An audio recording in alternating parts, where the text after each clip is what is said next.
Hello friends, welcome to my channel commerce studies. तो आज हम इस वीडियो में देखने वाले अकाउंटिंग की definition. Most of the students accounting की डेफिनेशन को याद करते हैं। मैं आपको एक एग्जांपल के थ्रू इस डेफिनेशन में लिखा गया ये समझाने की कोशिश कर रहा हूँ। तो इस एग्जांपल को देखिएगा, ध्यान से सुनिएगा। एग्जांपल में मान लो एक बेकरी की शॉप है। उस बेकरी की शॉप के आप हो ओनर और आपने लगा रखे हैं 2 एम्प्लॉय काम पे।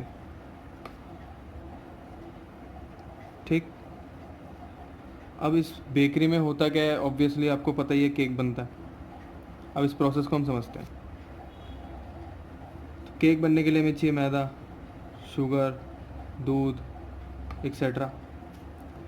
तो इसको हम टेक्निकली अकाउंट्स में क्या बोलेंगे? Raw material. रॉ मटेरियल, इसके लिए जो माल इन्होंने ख़रीदा है उसके लिए खर्चा हुआ होगा, मान लो 2000 रुपये। और आप एज ए ओनर सुबह सुबह इस बेकरी में 5000 रुपये दे के चले गए।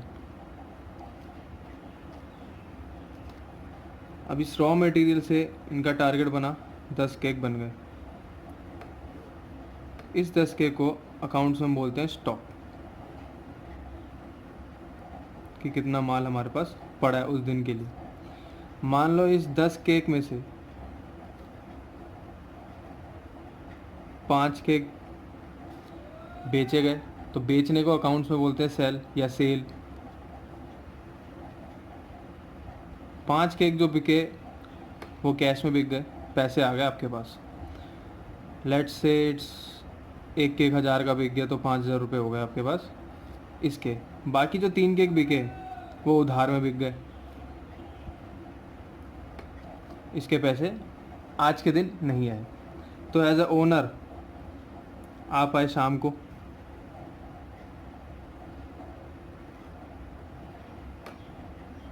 आपने पूछा एम्प्लॉय से कि आज की क्या एक्टिविटीज़ थी, तो उन्होंने कलेक्ट किया, आपको बताया है कि 10 केक बने, 8 केक बिक गए, 3 केक के पैसे आ गए। ठीक है फ्रेंड्स, अब ये है एक छोटा सा एग्जांपल।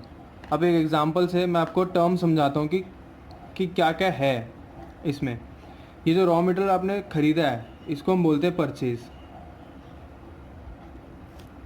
ये जो आपने बोला है केक जो बेचा है ये हो गया सेल्स। ये जो परचेज है, खर्चा है, इसको हम एक्सपेंस के नाम से भी जानते हैं। स्टॉक मैं आपको पहले ही बता चुका हूँ। एक और चीज़, जो ओनर ने इसको पैसे दिए हैं वो ऑलरेडी कैश है।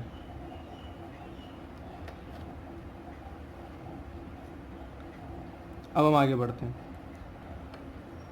अब एक और चीज़ मैं समझाता हूँ आपको। ये जो केक बना है, इस केक के लिए अवन चाहिए होगा बनने के लिए। ये अवन आपके बिजनेस के लिए क्या है? तो अकाउंटिंग टर्म में इसको हम बोलते हैं एसेट, संपत्ति है आपकी। सिमिलरली ये जो आपको उधार में जो बिका है, तो इससे आपको पैसे लेने हैं, तो ये भी आपका एक क्या बन जाएगा? एसेट।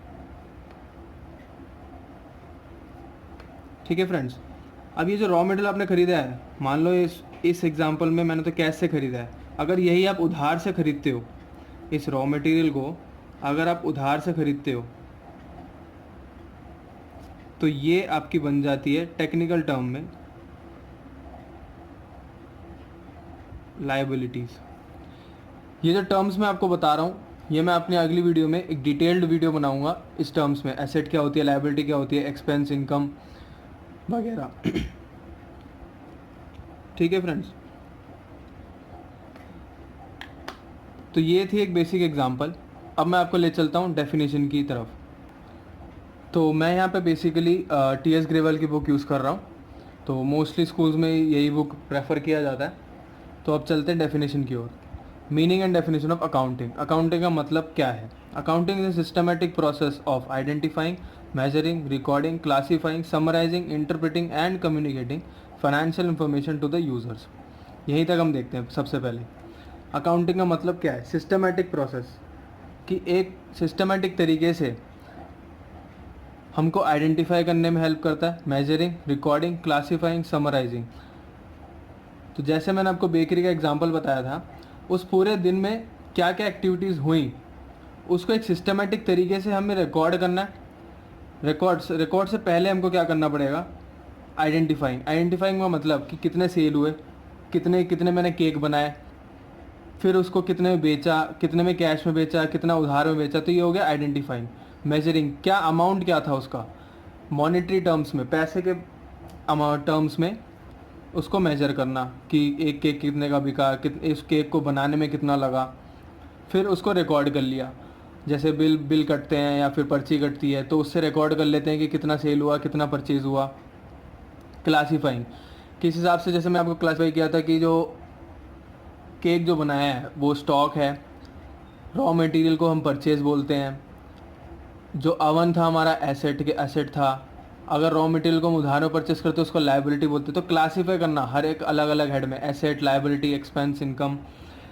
फिर एंड के उस दिन के एंड को समराइज़ करना कि उस दिन में सुबह कहाँ से स्टार्ट हुई थी, 5,000 रुपये से स्टार्ट हुआ था और आखिरी में जो मेरे पास बचा है तो वो पूरे दिन की एक्टिविटी को समराइज़ करेंगे, उसको अकाउंटिंग बोलते हैं. इंटरप्रेट करना, जैसे आप ओनर हो तो आप आए, आपने उस पूरे दिन की एक्टिविटीज़ को देखा, उसको देखने के बाद आपको क्या मिला, that is interpreting. And communicating financial information to the users. इस केस में, बेकरी के केस में यूज़र्स कौन है, आप हो, क्योंकि आप ओनर हो. तो यूज़र्स को जितने भी एक पूरे दिन के, मेरे एग्जांपल में जितने भी पूरे दिन के एक्टिविटीज़ हुई हैं तो उसके बारे में कम्युनिकेट करना. कम्युनिकेट कौन करेगा, एम्प्लॉयज़, मैनेजमेंट कम्युनिकेट करेगा यूज़र्स को. यूज़र मेरे एग्जांपल में थे, आप ओनर. अब आगे बढ़ते हैं. It gives information on the resources available, means कितने मेरे पास रॉ मटेरियल थी, उससे कितना मैंने केक बनाया, तो वो था resource available. How the available resource have been employed, जो मैंने रॉ मटेरियल खरीदी और जो मेरे पास बची हुई थी उस रॉ मटेरियल से, मतलब मैदा, दूध, चीनी, उससे मैंने कितने केक बनाए और कितना बेचा. Result achieved by the use, कि कितने केक बने और कितना बिका. तो ये था रिजल्ट. मीन्स रिसोर्स अवेलेबल, कितना मेरे पास सामान पड़ा हुआ था.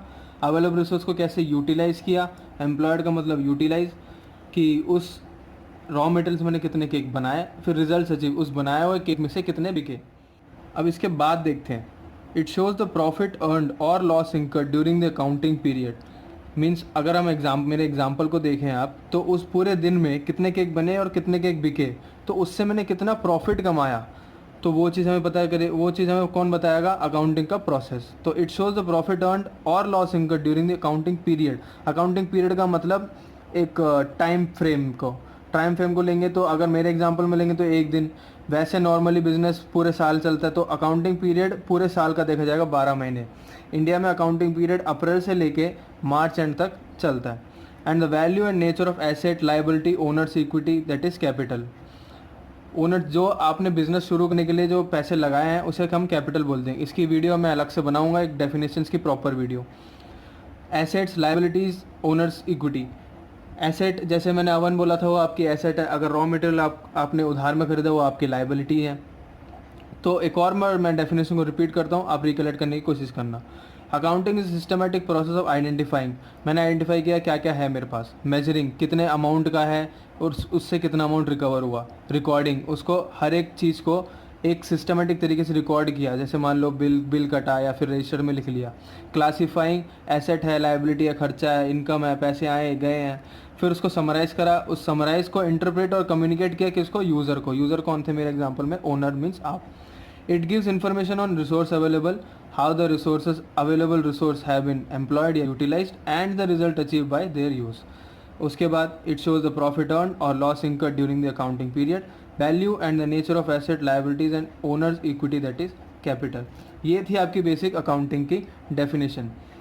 इसके बाद एक छोटा सा लाइन है, since accounting is a medium of communication it is called language of business. Accounting, जैसे एक कोई भी बिजनेस करते हैं उस बिज़नेस को अंडरस्टैंड करने के लिए अकाउंटिंग बहुत मदद करता है. जैसे इंग्लिश मीडियम स्कूल मीन्स कि इंग्लिश के लैंग्वेज के थ्रू आपको सब्जेक्ट्स पढ़ाए जाते हैं.